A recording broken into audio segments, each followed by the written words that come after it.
العدسات اللاصقة أو اللينسز تساؤلات كتير قوي خاصة بيها، زي إيه هي مميزاتها، إيه عيوبها، بتتلبس إزاي، هي أفضل ولا نضارة، إيه التعليمات الخاصة بلبسها، إيه أفضل أنواعها. كل التساؤلات دي هجاوب لكم عليها النهاردة إن شاء الله تفيدكم. معاكم دكتورة ياسمين أحمد.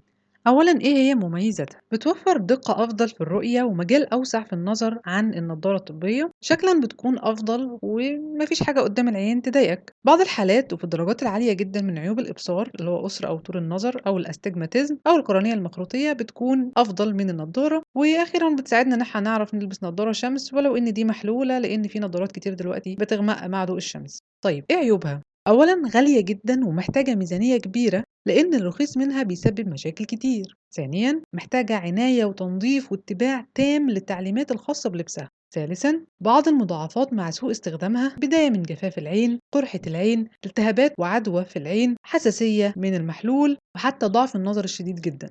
بالنسبة لطريقة لبسها، فأعتقد الناس كلها دلوقتي بقت عارفة تلبسها ازاي، وحتى اليوتيوب مليان فيديوهات لطريقة لبسها. لكن السر في ان انا البسها بسهولة هي تثبيت الجفون. بثبت الجفن العلوي بالصباع الأوسط لإيد الشمال، وأثبت الجفن السفلي بالصباع الأوسط لإيد اليمين، وألبس اللينسز بالسبابة لإيد اليمين.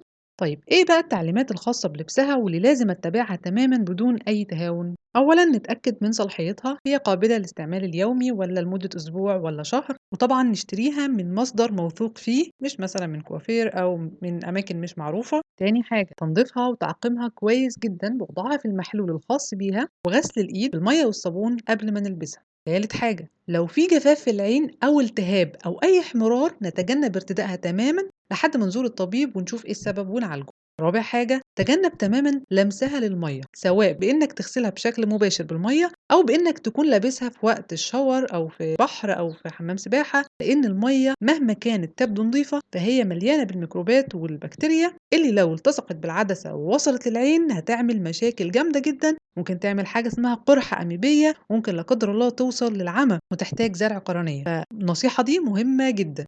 خامس حاجة، ممنوع نهائيا النوم بيها حتى لو مكتوب عليها إنها قابلة للاستعمال أثناء النوم، لأن ده ريسك أو مخاطرة كبيرة لسببين. حتى لو فيها مسام بتمرر الأكسجين فبرضه بيقل الأكسجين اللازم لتغذية القرنية وقت النوم، نتيجة إن العين بتكون مقفولة، وطبعا نقص الأكسجين هيعمل جفاف في العين وهتبقى عرضة أكتر للعدوى. ثانيا، ان طول اليوم انت بتتعرض لكم كبير من الميكروبات اللي بتلمسها بايدك، ولو حصل بالغلط ودعكت في عينيك والميكروبات دي برضو لمست العدسة هتفضل البكتيريا تتضاعف طول الليل. سادس حاجة، بمناسبة دعك العين فده ممنوع تماما وانت لابس اللينسز، لانها ممكن تسبب برضو قرحة او حاجة اسمها قرنية مخروطية، ممكن بدل دعكها تستعمل قطرة مرطبة. سابع حاجة، ممنوع تتنقل من عين شخص لعين شخص تاني. في حاجة كمان اسمها ترايل لينس أو عدسة بتجربها في محل النظارات، دي ممنوع تماما إن أنت تلبسها لأن بيكون لابسها أشخاص تانية وممكن تنقل عدوى وتعمل مشاكل كتير. 8، نغير المحلول المحفوظة فيه باستمرار ونحاول ما نعرضهاش للشمس. 9، بالنسبة للبنات اللي بتحط ميك اب بعد ما بتلبسها، لو وصل لها ميك اب بالغلط تغسل ايدها كويس بالميه والصابونه وبعدين تشيلها وتحطها في المحلول تعقمها وبعدين تلبسها تاني، ويفضل تحط الميك اب قبل ما تلبس العدسات. 10، ممنوع ارتدائها للحالات اللي فيها جفاف شديد في العين، زفرة بعد عمليات الليزك، والحذر من لبسها في حالات الحساسية وحالات الطقس الحار. دول 10 تعليمات مهم جدا ان احنا ناخد بالنا منهم.